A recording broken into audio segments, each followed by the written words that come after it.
하나님의 은혜와 사랑과 평강이 오늘 하루도 우리의 삶에 충만하기를 주의 이름으로 축복합니다. 민수기 10장에서 드디어 행진을 한 이스라엘 백성들은 3일 만에 하나님을 원망하게 됩니다. 1장부터 10장까지 광야 행진을 준비한 그 시간과 노력이 무색하게 행진이 시작된 바로 다음 장부터 이스라엘의 불평과 원망이 시작이 된 것이죠. 오늘 말씀은 1절부터 3절까지 짧은 말씀이지만 원망 사건 안에 들어가야 할 순서들은 다 들어있는 말씀입니다. 먼저 백성이 원망하고 하나님이 진노하시고 백성이 모세에게 부르짖고 모세가 중재의 기도를 하고 하나님이 용서하시면서 그곳 이름을 지어주시는 순서로 이어집니다. 그리고 이 순서는 앞으로 보게 될 원망과 불평 사건 안에 기본적으로 들어가게 되는 순서들입니다. 이들의 행진을 시작하기 전에는 말씀도 받고 은혜도 받고 예배도 드리면서 결단도 했을 것입니다. 하나님 앞에서 이들이 하나님의 말씀을 따르겠다고 언약도 맺었습니다. 그리고 하나님의 약속과 말씀도 들었습니다. 하나님이 인도하시고 이끄시고 보호하셔서 결국에는 하나님이 말씀하신 축복의 땅으로 인도할 것이라고 들었습니다. 그런데 그런 모든 결단과 은혜와 말씀에도 불구하고 이들은 겨우 3일 만에 하나님을 원망합니다. 왜 그렇습니까? 시내산에서 받은 말씀과 은혜가 광야에서 사라졌기 때문입니다. 우리가 교회에서 아무리 은혜를 받고 말씀 앞에 순종하고 헌신하기로 결단을 해도 우리의 그 은혜와 결단이 세상으로 나가면 쉽게 무너질 때가 있습니다. 우리가 아무리 믿음으로 살기를 결단해도 막상 우리에게 어려움이 닥치고 환난이 임하면 불평과 원망부터 나오기가 쉽습니다. 우리의 삶이 광야 같다면 그리고 그곳에서 우리 믿음을 지키고 하나님의 말씀에 순종하기라는 결코 쉽지가 않습니다. 우리의 믿음이 우리의 생각보다 그렇게 크지 않기 때문이죠. 그래서 우리가 하나님의 말씀을 보고 하나님 앞에 늘 매달려야 합니다. 그래야 우리가 광야에서 승리할 수 있기 때문입니다. 오늘 말씀을 통해 우리를 인도하시는 하나님이 어떠한 하나님이신지 그리고 그분 앞에서 우리가 어떻게 행해야 하는지를 살펴보도록 하겠습니다. 먼저 하나님은 들으시는 하나님입니다. 기도를 들으시고 부르짖음을 들으시는 하나님이면 은혜가 되지만 하나님은 우리의 기도뿐만이 아니라 우리의 악한 말과 원망까지도 들으시는 하나님입니다. 1절 말씀 보겠습니다. 여호와께서 들으시기에 백성이 악한 말로 원망하매 여호와께서 들으시고 진노하사 여호와의 불을 그들 중에 붙여서 진영 끝을 사르게 하시매 하나님이 들으시죠. 기도뿐만이 아니라 우리의 원망과 우리의 악한 말과 우리의 불평까지 들으십니다. 오늘 말씀에서도 하나님은 이스라엘 백성들의 악한 말을 듣고 진노하십니다. 우리가 힘들고 어렵고 내 힘으로 할 수 없는 답답함 속에서 우리는 하나님 앞에 원망과 불평을 할 때가 있습니다. 하나님, 내가 이렇게 힘들고 죽을 것 같은데 하나님 뭐 하시냐고, 하나님 내 기도를 왜 안 듣고 계시냐고, 저 사람은 악한데 왜 가만히 두고 나만 왜 이런 고통을 받아야 하냐고 원망하고 불평합니다. 한번 원망이 터지면 계속해서 터지죠. 그러면 내가 힘든 것이 모두가 다 하나님 때문이라는 생각이 듭니다. 그러면 하나님이 미우시죠. 원망과 분노 끝에는 하나님을 향한 미움만이 남습니다. 원망을 멈추어야 하죠. 우리 입을 다스려야 합니다. 힘들고 어려울수록 우리가 해야 할 것은 하나님을 향한 원망이 아니라 하나님을 향한 부르짖음입니다. 하나님 도와달라는 간구와 부르짖음이죠. 출애굽께서도 보았지만 광야에서 이스라엘 백성들의 원망과 불평으로는 하나님을 움직이지 못합니다. 하나님은 그 원망과 불평에 일하시지 않습니다. 민수기에서는 원망과 불평에 진노하십니다. 그 원망을 듣고 그들이 원하는 것을 들어주지 않으십니다. 그러나 모세의 부르짖음에는 하나님이 역사하십니다. 모세의 기도에는 하나님께서 들으시고 일하십니다. 출애굽기에서 이스라엘 백성들의 원망에 하나님은 움직이지 않으셨지만 모세가 하나님께 부르짖을 때에는 역사하셨습니다. 마라의 쓴물을 단물로 바꾸셨고 반석에서 물이 나오게 하셨고 광야에서 만나를 내려주셨습니다. 오늘 말씀에도 백성들의 원망에는 진노하셨지만 모세의 기도에는 응답하셨습니다. 모세의 기도를 들으시고 이들을 용서하셨습니다. 우리가 답답할수록 우리 안에 분노와 원망이 커질수록 하나님 앞에 나가야 합니다. 우리 입을 다스리고 우리 마음을 다스려 달라고 기도하며 나가야 합니다. 우리의 답답함을 살펴달라고 부르짖어야 하죠. 원망과 불평이 아니라 기도와 부르짖음으로 하나님의 일하심을 경험하는 주의 자녀 되시기를 주의 이름으로 축복합니다. 두 번째로 하나님은 순종하기를 원하시는 하나님입니다. 이스라엘 백성들은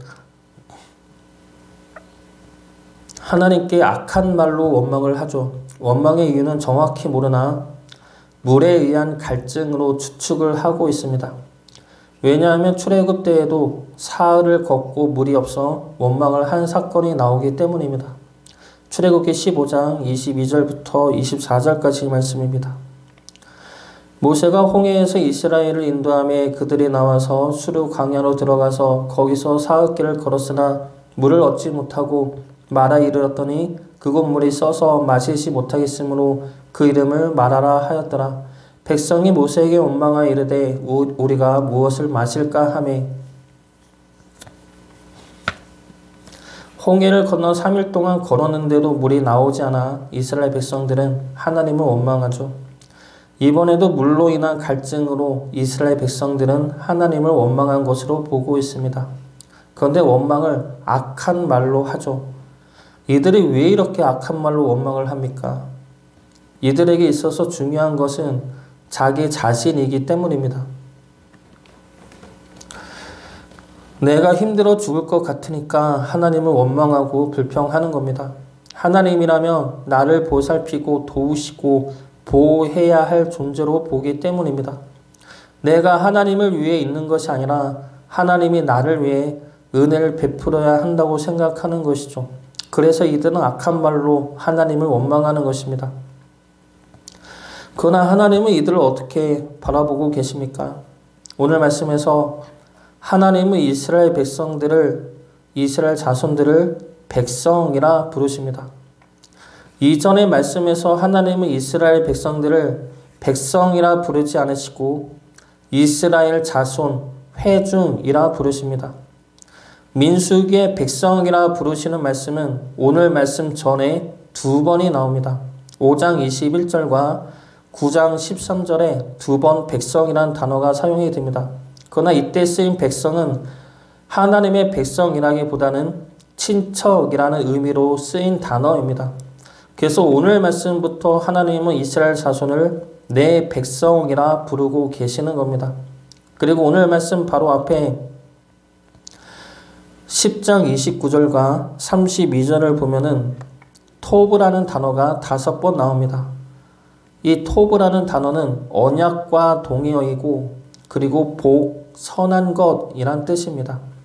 하나님께서 이스라엘 백성들을 위해 토브, 즉 선한 것을 준비하셨다고 말씀하고 계시는 것이죠.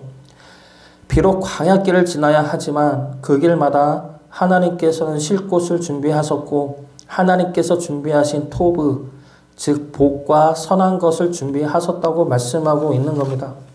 무엇이냐면 하나님은 이스라엘 자손들과 함께 행진하면서 이제는 내 백성, 이제는 내 언약으로 맺어진 내 사랑스러운 백성이니 이들을 위해 선한 것과 좋은 것을 준비하며 함께 끌고 가겠다는 것입니다. 그러면서 이들이 하나님의 인도하심과 이끄심에 순종하여 하나님이 준비한 그 모든 선한 것과 좋은 것들을 누리게 하기를 원하고 계시는 겁니다. 이스라엘 백성들은 지금 자신을 향한 하나님의 이러한 선한 마음을 모르고 그만 악한 말로 하나님의 마음을 아프게 한 것이죠. 우리는 어떻습니까? 하나님은 우리를 하나님의 자녀요 백성이라 부르십니다. 그리고 우리를 위해 늘 선한 것을 준비하고 계시고 그것을 누리도록 우리를 인도해 나가십니다. 하나님의 그 마음과 그 은혜와 그 언약을 우리가 의심하지 말아야 할 것입니다. 우리가 지금 광야에 있다 할지라도 우리를 이끄시는 분은 하나님이시고 우리에게 말씀하시는 분은 하나님이십니다. 그분은 미쁘시고 선하시며 은혜와 긍휼이 많으신 분입니다. 하나님을 믿고 순종하시기 바랍니다. 악한 말이 아니라 믿음으로 우리 마음을 붙잡고 하나님을 의지하며 나가시기를 주의 이름으로 축복합니다. 마지막 세 번째로 광야에서 하나님은 죄를 제거하시는 하나님입니다. 하나님은 이스라엘 백성들의 원망을 들으시고 진노하십니다. 그래서 불을 그들 중에 붙여서 진영 끝을 사르게 하십니다. 그들 중에 붙여서 진영 끝을 사르게 하셨다는 것은 두 가지 의미를 지닙니다. 첫 번째 의미는 원망이 진영 끝에서 나왔기 때문에 심판하셨다는 것, 이것이 첫 번째 의미이고, 그리고 두 번째 의미는 진영의 안과 밖을 구분 짓는 진영 끝을 불사름으로 죄에 대한 징계를 내리셨다는 것입니다. 다시 말하면 이스라엘 백성들을 직접 심판하시는 것이 아니라 진영 끝만 불사르심으로 죄인을 심판한 것이 아니라 죄를 심판한 것을 보여주고 있다는 것이죠. 그래서 죄는 심판하지만 죄인인 이스라엘 백성들은 사랑하신다는 모습입니다.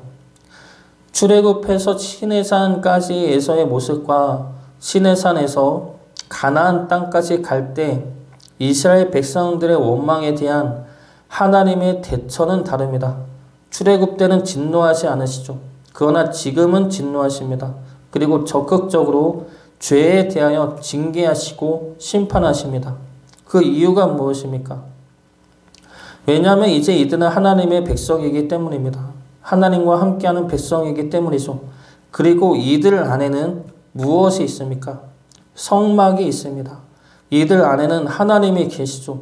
하나님이 내려와 이제는 자신의 백성들과 항상 함께 하십니다. 그러므로 하나님이 계신 곳에는 죄가 있어서는 안 됩니다.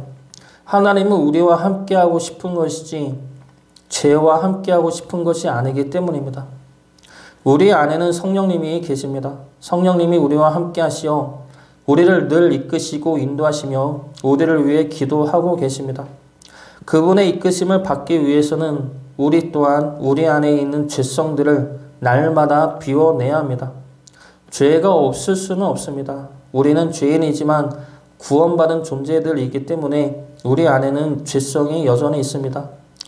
그러나 그 죄는 하나님 앞에 가면 갈수록 더 잘 드러나게 됩니다. 그 죄를 비워내심으로 우리 안에 죄가 아닌 하나님의 임재하심이 가득하기를 바랍니다. 그러므로 하나님과 함께 동행하는 기쁨으로 동행하는 주의 자녀 되시기를 주의 이름으로 축복합니다.